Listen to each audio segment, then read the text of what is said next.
Estimados y estimadas participantes, bienvenidos a la primera unidad de esta asignatura de Derechos Humanos.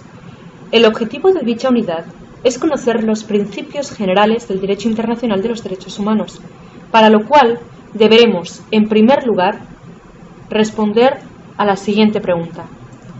¿Qué son los derechos humanos? Human rights is, geez, that's a good question. Human rights. Oh, that's tough.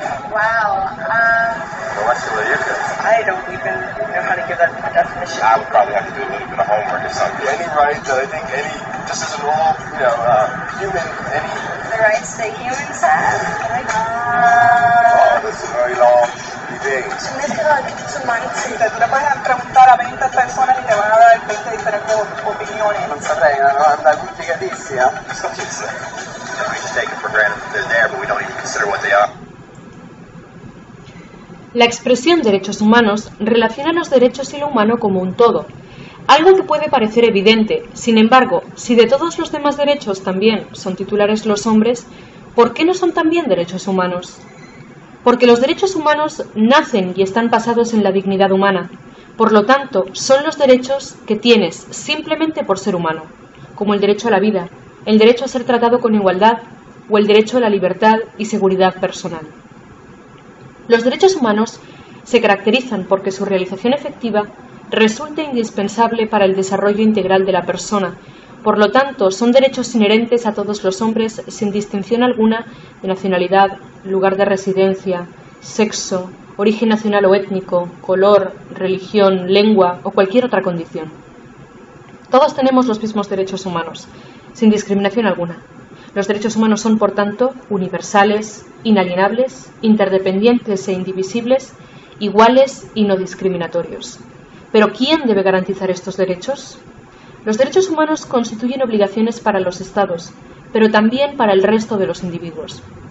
De este modo, se convierten en prerrogativas que se encuentran establecidas dentro de los ordenamientos jurídicos nacionales, en las constituciones políticas y en sus leyes, o a través de los instrumentos internacionales que los Estados hayan ratificado.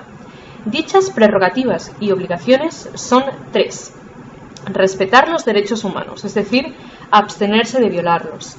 Protegerlos, es decir, evitar que otros los violen o juzgar y castigar en caso de que hayan sido violados, y garantizar el efectivo goce y disfrute de tales derechos. El anhelo por el respeto y la tolerancia de los derechos humanos en el plano internacional inició en el siglo XIX, en que después de 2 guerras mundiales y tras las atrocidades cometidas se pone de manifiesto la imperiosa necesidad de crear mecanismos internacionales de cooperación para asegurar la paz y seguridad mundial. Es así como nace la Carta de las Naciones Unidas, o también conocida como Carta de San Francisco, de 1945, donde quedan recogidos los fundamentos sobre los que deberá descansar un nuevo ordenamiento jurídico internacional basado en estos propósitos. Paralelamente con la Declaración Universal de los Derechos Humanos de la Asamblea General de las Naciones Unidas de 1948, las referencias a los derechos y libertades fundamentales de los individuos recogidas en la Carta fueron aclaradas y precisadas. Esta, a su vez, reconoce el impacto que las violaciones de derechos humanos tienen sobre la paz y seguridad mundial. Aunque inicialmente la declaración no fue concebida como un documento vinculante a nivel jurídico, vinculante jurídicamente, en la actualidad su contenido es considerado como jurídicamente obligatorio para los Estados, bien sea como derecho internacional consuetudinario, como principios generales de derecho o como principios fundamentales de la humanidad. Estudiaremos en esta unidad cuáles son las fuentes de los derechos humanos, las cuales vienen descritas en el artículo 38.1 del Estatuto de la Corte Internacional de Justicia. En orden de prelación respecto de su aplicación, en primer lugar encontramos los convenios internacionales. En segundo lugar, la costumbre internacional como prueba de una práctica generalmente aceptada como derecho, los principios generales de derecho reconocidos por la Comunidad de Naciones, y en último término las decisiones judiciales y las doctrinas de los publicistas de mayor competencia como medio auxiliar para la determinación de las reglas de derecho. En esta unidad estudiaremos también el principio de igualdad y no discriminación, para lo cual en primer término deberemos estudiar qué es la discriminación. Se entiende que discriminación es todo trato diferente, exclusivo, restrictivo, sin que se encuentre previsto por la ley y perjudicial, basado en el origen nacional o étnico, en el sexo, en la condición social o económica, en la discapacidad, en la lengua, religión, opinión, orientación sexual, embarazo, etc., cuyo efecto impida o anule el ejercicio de los derechos y libertades de las personas.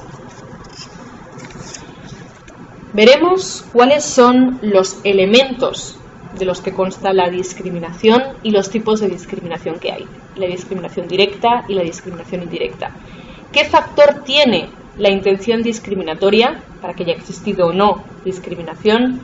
¿Qué es el trato idéntico? ¿Cómo deberíamos aplicarlo o entenderlo? Puede verse que un mismo trato para personas que son diferentes no resulta apropiado y que por tanto puede ser injusto.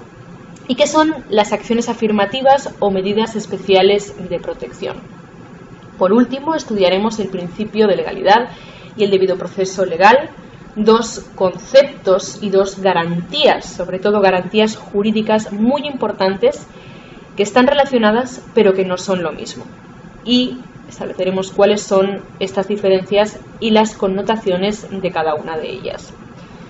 Estimados participantes, les animo a que realicen sus intervenciones en el foro de esta unidad, al desarrollo de sus ejercicios prácticos y grupales, y espero que el contenido de dicha unidad cumpla con sus expectativas. Saludos cordiales.